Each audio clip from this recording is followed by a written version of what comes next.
ganito yun guys. Balak po talaga namin na papuntahin si mama ni Mary sa kanyang graduation.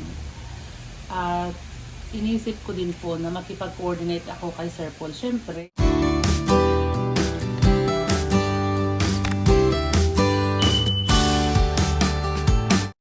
good morning po. Good Morning po sa ating lahat. Ayan, so video ulit kami guys tungkol dun sa dugtong dun sa in-upload namin kagabi. In-upload ko pala kagabi tungkol dun sa pagpunta ni mama ni Mary. So ang dami kasing nagko-comment na kung ano-ano yung mga comment. Ayun nga, so pasensya na po at medyo kulang din po yung information na ilan na ilagay ko po doon sa video na ilagay namin. So, pasensya na po at ngayon ay aayusin natin. Aayusin natin yung tungkol doon sa pagpunta ni Mama Neri.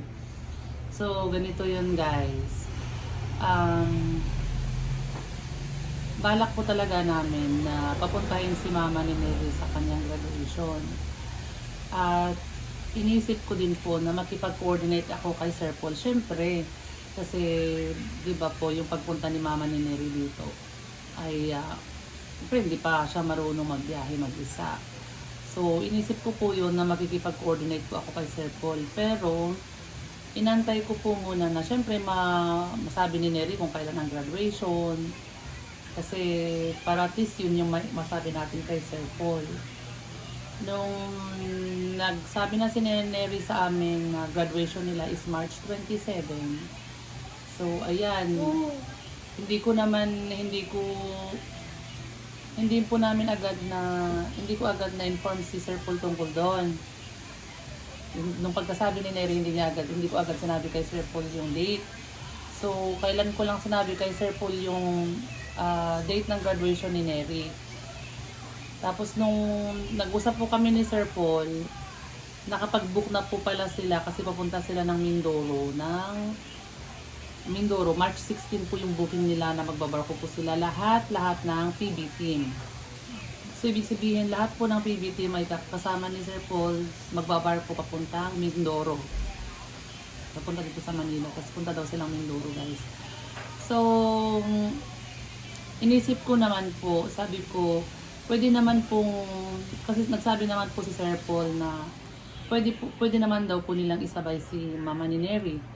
Pero inisip ko naman, masyadong maaga. Parang alam mo yung March 16, March 27 pa yung graduation ni Neri.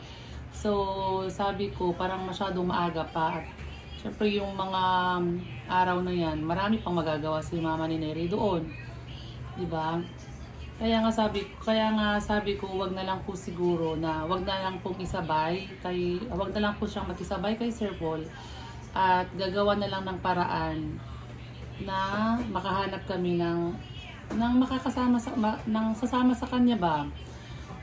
So inisip namin yung kapatid ni Idito kung pwede niyang samahan si Mama ni Neri papuntang airport. Tapos yun nga po, ipapa-assist na lang po namin siya sa airport para kahit siya na lang mag-isa magbiyahe papunta sa Manila tapos doon na lang namin susunduin.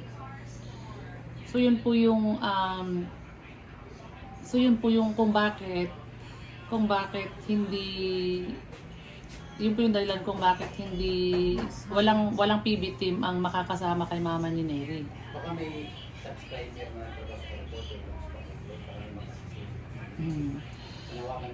So, ayun. So, ganun po yun. Kaya, wag po tayong, kasi may nababasa po kami sa comment na, may nabasa nga ako doon na, galit daw ba ako kay Sir Paul? Bakit hindi pa kami magpa-assist sa PB team? Ganun. So, ang dami nang nagbabash kay Sir Paul doon. Binabash nila, bakit ayaw daw nilang tulungan yung Mama ni Neri sa pagpunta dito. Sir Paul, shout out po sa inyo. Pasensya na po. Marami pong kung ano-ano na po yung comment against sa inyo po tungkol dito. Kaya wala pong kasalanan si Sir Paul dito. Kasi syempre po, yung late na po ako nakipag-coordinate sa kanya. At syempre, maaga din po siguro silang nakapag-book. Kasi syempre alam na po natin kung habang mas maagang mag-book ay mas makakamura, makakatipid. Di ba po? So, wag nyo na pong i-bash si Sir Paul. Wala po siyang kinalaman dito at hindi po ako galit sa kanya. Yun po ang dahilan kung bakit. Kaya nga, yun ang dahilan kung bakit wala pong makakasama kay Mama ni Neri. Pero hayaan niyo po at may nakausap naman po namin yung kapatid ni Kuya Idito. At okay naman na siya ang sasama sa Mama ni Neri pagpunta dito sa pagpunta doon sa Davao Airport. At pwede naman pong pwede naman pong ilagay doon sa booking. Kasi magpapabook pa lang po kami para ino-note po doon na for assistance siya, i-assist po siya. No? So, yun po ang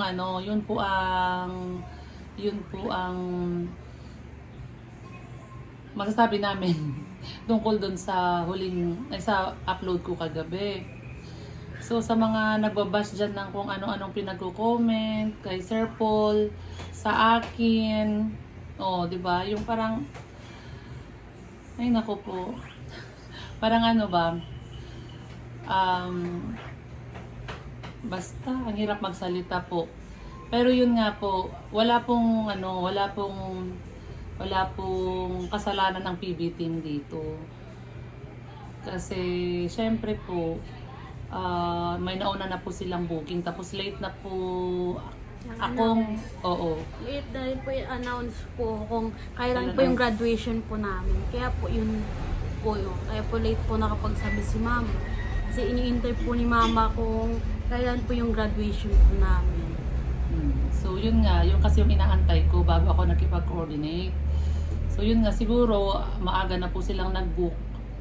Kaya okay lang po yun, okay lang yun, walang problema. Makakaya naman ni Mama ni Neri yan at 'di ba nakausap naman po namin at okay naman yan sa kanya. At ang kagandahan naman ngayon ay meron namang video call eh. Madali lang ngayon kahit nasa airport siya. Yun nga, syempre, huwag niyang patayin yung kanyang cellphone hanggang sa hindi siya makapasok sa bago siya makapasok sa airplane. Pwede naman pong ganun eh. Tapos, siguro naman yan, pag nai-endorse po yan na kailangan po ng assistance, is hindi naman nila pababayaan yung passenger. Yes po. Ganun po yun. So, wag na po kayong mag-away-away dyan sa comment section. Lalo na po si Sir Paul, wala po siyang kinalaman dito, guys. Ano ba yan? Nanahimik lang po si Daddy Paul. Oo, wala po siyang kinalaman dito. Kaya, napagawa ulit kami ng video. Kasi, mahirap na eh. Ang dami ng yung ano-ano pinagsasabi nyo dyan.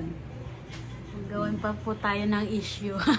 Imbis na walang issue, gagawa niyo po kami ng issue ng PB team. Wag pong ganon. So nawa po ay naintindihan po ng bawat isa kung bakit walang sasama kay Mama ni Neri na PB team papuntang Manila Airport ha. So please lang guys, please wag po kayong gagawa ng issue. Wala po kaming issue kina Sir Paul at saka lalo na po sa PB team. Okay? So yun lang po ang naisip talaga namin na pwedeng sasama kay Mama ni Neri, si kapatid po ni Kuya Idito. Okay, so please stop na po yung gawa-gawa na kung ano-ano dyan.